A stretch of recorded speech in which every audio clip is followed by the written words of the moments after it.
Yari, 4 na tali. Rektahan na po ay 40 pesos sa mustasa. Sa pichay naman pichay.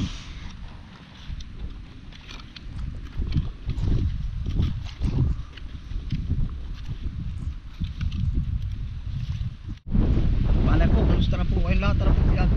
Ang episode na ito yan na po, mag-harvest po tayo ng mga paninda po. Yan, titinda ulit natin sa bahay. Titinda po ng aking anak at saka po si Mrs. Ayan, harvest po tayo ng pichay mustasa. Tapos ay ano ga, kukuha na rin po tayo doon ng talbos kamote at saka po kangkong. Yan, sama-sama po tayo. Tatalayan ko na po. Maigi rin.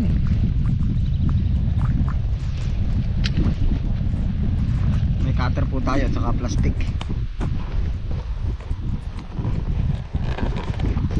Yan lang po gagawin natin ngayon. Rektahan na. Aba, ini talaga kung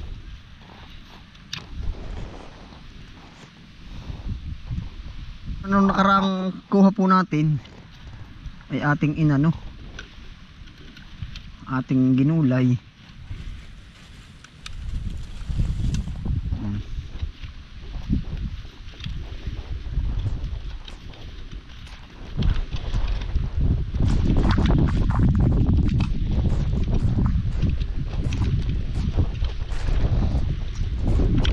Piso, 10 piso. Dagdagan pa natin mga dalawa. Ganda po, sariwang sariwa pati.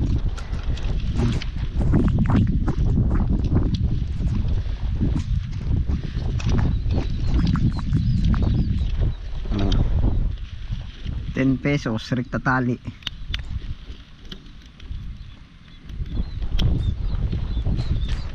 Isa tigagatlong tali ho ang aking gagawain.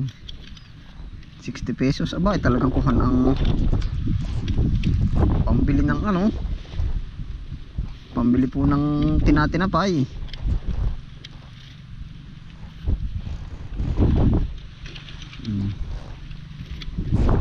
Maganda pa yung makakakain po na re-rekta ba, kumbaga fresh na fresh talaga.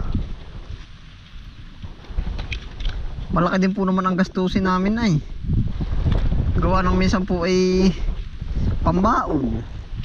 Ay talagang ayoko na lagyan ng presyo, kumbaga basta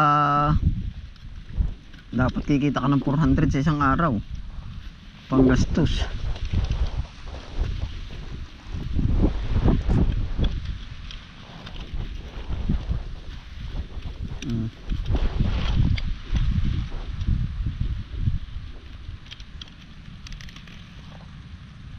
Isa pa.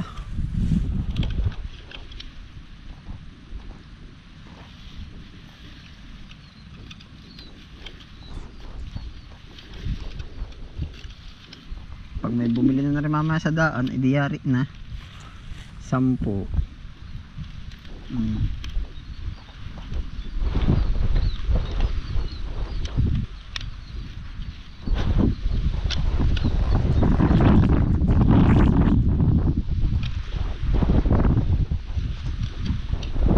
Bali ang ating puntahan ay hindi yung ng pichay ngayon, yung hindi malawakan. Ilang tali lang po rin, napakaunti po. Panggulay nga lang, sabi ko aba ay hindi ko naman lahat namin mauulam.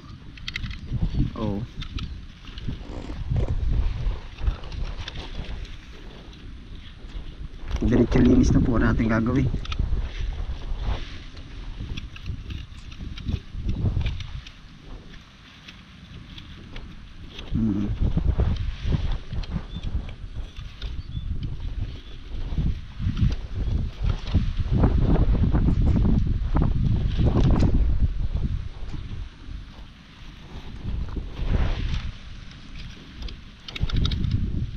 Minsan nasa isip po natin na ano ay kung paano gumawa ng pira, hindi kung paano manghiram ng pira. Yan minsan na ay pag na-mindset natin lagi na saan ka ako makahiram ng pira. Ay di lagi nyo lang ating iniilala. Tama po ba? Aray, kinukwento ko kayo habang tayo nag-harvest na rin at nang katay yung pakain niya sa baboy.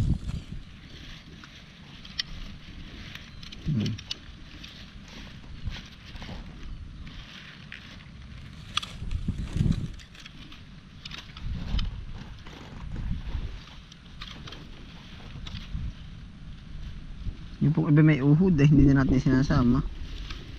Kawawa naman yung bibili. Basta yung mga fresh. Yari na oh. Shhh! Tiyo! Huwag ka dyan dumaan, dali. Huwag ka dyan yan, sa tabi ka, sa tabi. Yari, 4 na tali.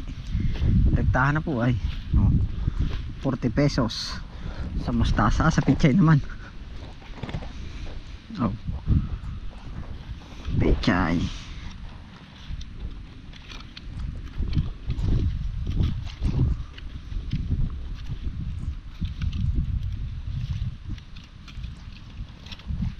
Kakatuwa magtanim eh. Libre ulam. Tapos pagka sobra may pambenta. Oh.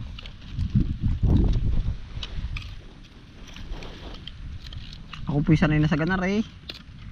Oo, yeah. Tayo nga may mga suki na. Pag ako nagbibinta, alam na nila, bibili sila at sariwa.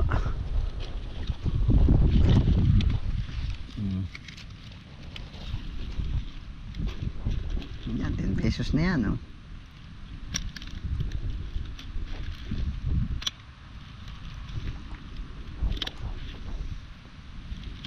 Makadali po ng 100 pesos ay pagkalaking halaga na po nun sa amin.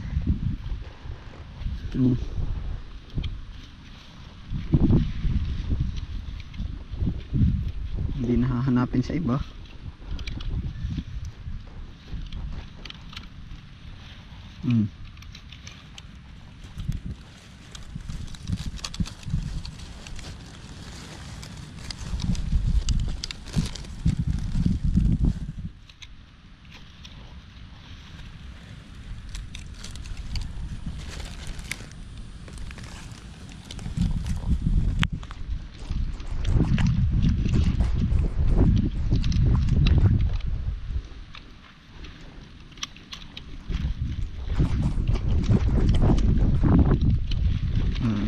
Pesos, aba.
Ya, ito na po.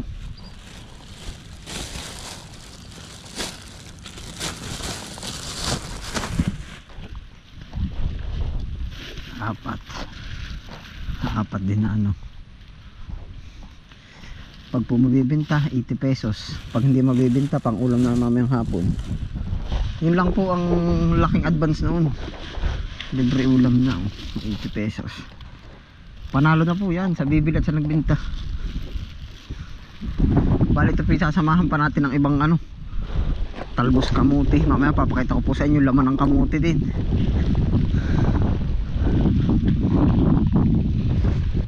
Sasamahan po natin ng kamuti laman. Daan bulok.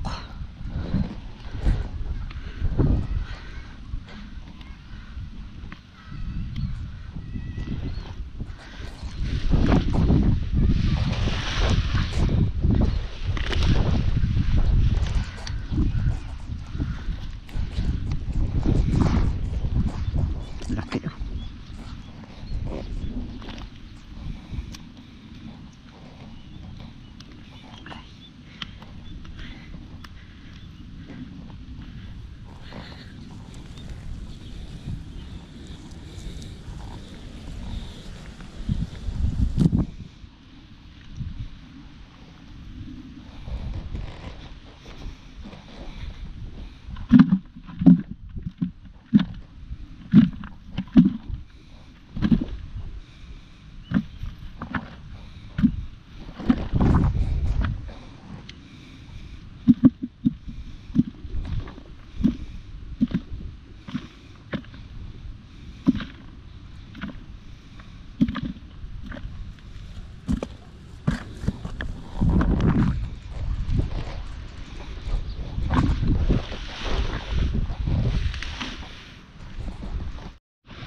Bali ito po, ibibenta rin natin yan, no? Yun. Tapos mangunguha rin tayo ng talbos kamote. Yan, ang dami. Nasa gilid-gilid lang natin, no?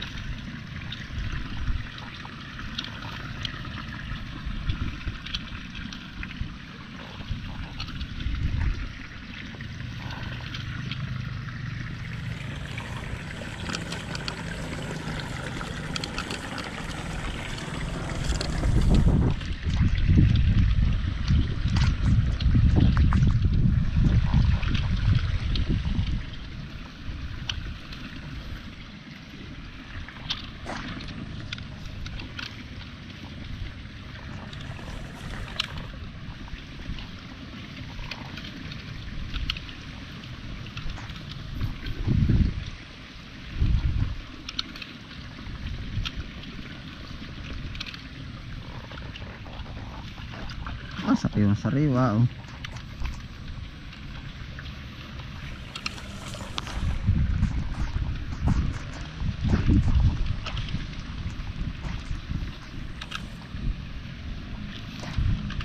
Yan, ara po 10 pesos oh. Bibinta ho natin lahat yan. Kangkong kukuha din tayo.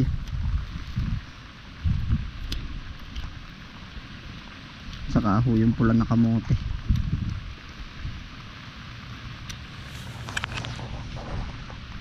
Kangkong, meron po tayong kangkong dito, nakaraan natin kinuhaan. Malago na uli oh.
Kunti rin kangkong, isa lang tali.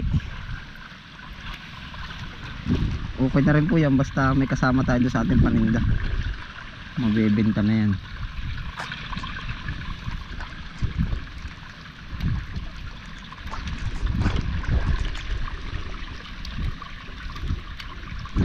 Oh, fresh kangkong.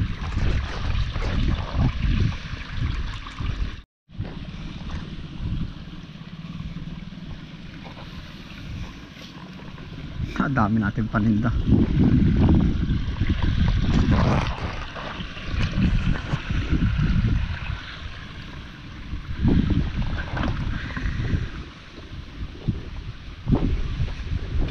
Ito po yung sariling tinda natin.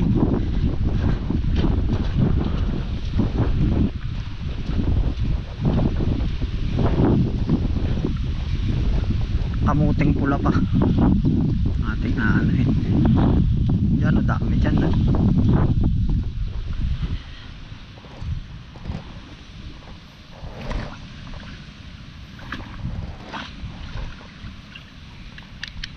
Minsan no kasi gusto ng iba pula.